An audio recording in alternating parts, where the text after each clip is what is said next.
Hello ladies and gentlemen, welcome back to my channel for another Hot Toys figure review. Now today we're going to be taking a look at the Battle Damage Special Edition Mark 7. Now this piece was released a little bit later than the rest of the figures in the Avengers 1 line. This is more of a sort of wrap up to the line, and it is one hell of an awesome piece. It's one that I've been looking for a while. I was in Hong Kong with Ryan from MISB Media. We spotted this guy at a store at Richmond Arcade, and I had to have it because this piece is absolutely insane, which you'll see throughout this video. Now, I want to say a huge thank you to the store at Richmond Arcade. I'm pretty sure they're called Love Toys. Either way, if you're ever in Hong Kong and you want to pick up your very own sort of older style figures, they do have a lot of stuff in stock, so do check them out. And let me know if you are liking the continued looks at older figures, because this is something that I can definitely keep going if there is some interest. So let me know if you are enjoying it.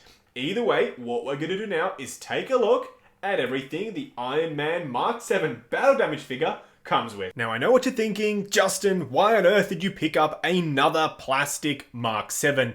The reason is, this piece is better than that original plastic Mark 7 that we got from back in the day. This serves as a really nice sort of special edition standalone piece to go alongside your Avengers 1 collection. Now I know it's not going to replace the die-cast one. However, I do want to have that one displayed nice and clean, so that's the reason why I picked up the Battle Damage one, because they put in so much effort with the weathering that I don't think even the die-cast one could match it in terms of the Battle Damage look. So that's why I picked up this one. Now let's take a look at the special edition display base. This thing is amazing. It is freaking awesome. The detail, the paintwork, the sculpting, the weight. This thing is super, super heavy. As you can see, there's even like dirt and debris in the hand of the Chitauri there. There's almost an entire Chitauri lying on the display base. You can see there's some nice sort of empty areas to put his feet, a lot of rubble, a lot of rock work. It looks absolutely stunning. So this is a really nice display base. This is one of the biggest reasons why I wanted to pick up this set. Now it does also come with this piece, which is kind of a reuse from one of the other Avengers 1 figures. I'm pretty sure this came with the Avengers 1 cap. As you can see, it's one of the Chitauri sort of blasters. You can actually see there, I'm not sure if you can, there's a little wrist peg point there, so technically you could still use this with one of your Avengers 1 figures if you wanted to. It's painted up really nicely. It's got this really sort of textural feel about it. It feels nice and rough to the touch, so it does feel like sort of battle damage metal, and I really do like what they have done here with this piece. So it's good to have this, and you can sort of set it on the display base and create a sort of scene diorama look. Now, he also does come with one of the best Tony Stark likenesses inside a helmet that I've ever seen. The Mark 7 diecast is going to have to do a hell of a lot of work to be able to match this piece right here. Now, as you can see, it does have a sort of split and sort of jagged edges on the helmet. That means you can't use the faceplate with this one here. You can have it sort of resting on top, which I can show you by popping it up there. So you can have it sort of resting on top, but you can't have it closing down just because it's not quite the right shape, unfortunately. But you can still sort of have it resting up there, and it creates the look that I think a lot of people are after. But that is, in my opinion, one of the best Tony Stark likenesses that we've seen for a very long time. Now, he does also come with a couple of hands. I've got the articulated things on him right now, but you do have the repulsor blast ones and the fist ones. Now, they are starting to pinken a little, but with the fact that this is a battle damage one, I don't mind the pink because it looks like sort of heat treatment. So he's been like shot and damaged, and it looks like the color's sort of fading away. So I think it kind of gets away with it. I know that's me sort of kind of justifying it, but I think it does get away with it just a little bit better than the normal plastic one. But that is the red color that it's supposed to look like, a nice deep cherry red. Now, he does also come with these two accessories here, which are his little blasters, or I should say his little rockets, and you can just peg those into the arm just like the standard Mark 7. Now, either way, that's pretty much it for the accessories that come with the Battle Damage Mark 7. What we're going to do now is get the figure himself out here and take a look at that armor. And here we have the plastic Battle Damage Mark 7 Special Edition figure.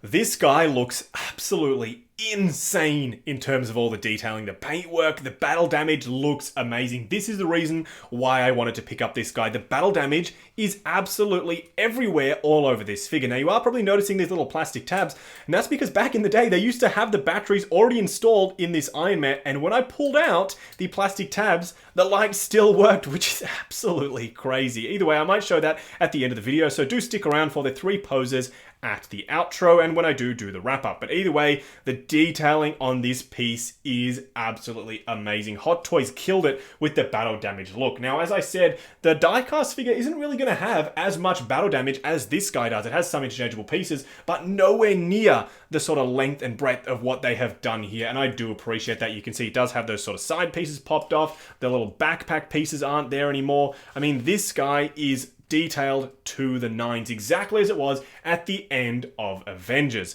So I love the way this looks. It's going to complement that diecast figure really nicely, so I can have this as the battle damaged, all worn up version, and I can have that version as the nice, clean start of Battle of New York, Avengers 1 Iron Man figure.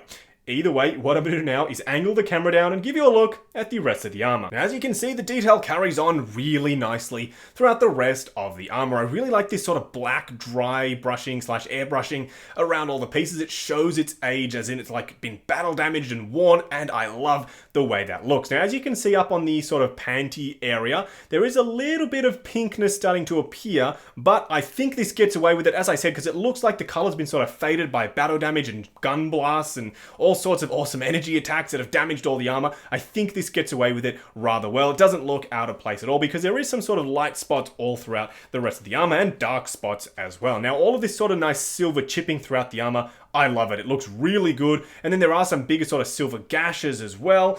And I love when the Hot Toys takes the sort of battle damage look to the max. It really shows what they can do in terms of their detailing, and I love it. Now, in terms of the little flaps that can open up and show you the little detail in the legs there, it's still present. I don't know if it opens any further. I don't think it does. Pretty sure that's it. But you can also open up these little side pieces to give him a bit more of a sort of flared out look if you do have him in a flying pose. And I really do appreciate all the work that Hot Toys has put in to the plastic Mark 7. Now, as I said, the diecast one is not going to be replaced by this, I don't think. They are going to stand side by side on the shelf, but I'm going to have this as my battle damage version and that one as my clean display, because I think that they can work really good together in the display, because it gives me an opportunity to display two different looks. And as I said, with that diecast one, all of this damage that you see right here isn't present. So this, by far, is the definitive battle damage version of the Mark 7. Now, just because I know someone was going to ask for this, here is a nice close-up of the Tony Stark head sculpt on the actual Iron Man suit itself. As you can see, I think it sits on there really well, and I really do like the sort of damaged pieces on the side of the helmet there. The only sort of thing that I'm noticing is there's a little gap between the head sculpt and the helmet itself. Obviously not realistic, but still the whole thing really isn't realistic anyway. You can remove the little Iron Man helmet piece if you want to have it like Hulk has ripped the helmet right off Tony's face, but as you can see, I think it looks really, really good on top of the actual body itself. This is how I'm going to be displaying mine, except obviously with the mask itself on the top. And I think this works really, really nicely. I mean, I know that a lot of people are going to probably display him with the helmet itself, but this Tony Stark likeness is so damn good that I think it's almost worth displaying like this full time, all the time, because of how good it actually is. Now, firstly, I want to apologize for the state of my current plastic Mark 7 on the left. He's a little bit janky just because I had him in a bit of an action pose before this, and I didn't want to really ruin it all that much. But as you can see, this gives you a good look of how they look side by side. The battle damage on the right is extensive, and that's what I love about it. It's not just a sort of half-hearted attempt like the battle damage chest plate and the removable pieces on the standard Mark 7. This is throughout the entire figure, and that is what I love about it. They've paid the little attention to all the little details throughout the entire suit, and that, I think, is what sells the Mark 7 battle damage, at least the plastic version. Now, moving on to the 3 cool and 3 annoying things about the battle damage Mark 7. The first annoying thing is that they didn't take the opportunity to improve on the rubber joints from the original Mark 7. So this guy right here still has those rubber coverings on the elbows, which means that they are a little bit tricky to move, and also I'd be worried about them cracking over time. The second annoying thing is, of course, the pink panty syndrome. As you can see, mine has a little bit right up in the corner here and a little bit at the top, but because this guy's battle damage, as I've said throughout this video, I think he kind of gets away with it. Now, I don't know if it's just my battle damage Mark 7, but the third thing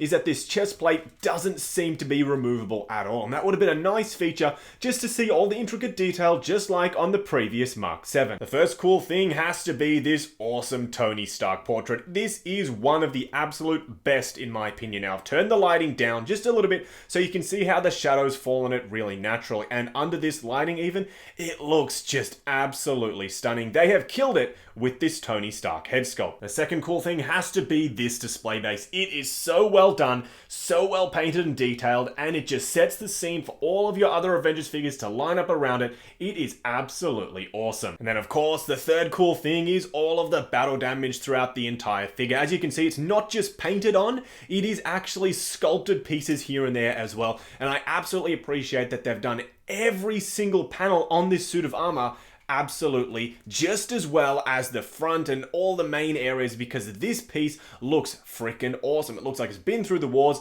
and that's exactly as it should be. Just wrapping up on the Hot Toys Battle Damage Mark 7 figure. Now, while this is not meant to replace, at least for me, the die-cast Mark 7, this is still a really, really good figure. Now, going through some of the things that I absolutely love about this figure, obviously, the first thing has to be all that battle damage. Hot Toys paid a lot of love and attention to all of the bits and pieces all over the entire suit. It's not just confined to one area. This is Hot Toys at their best when it comes to battle damage. Not only newly painted pieces, but also newly sculpted battle damage all over the entire suit.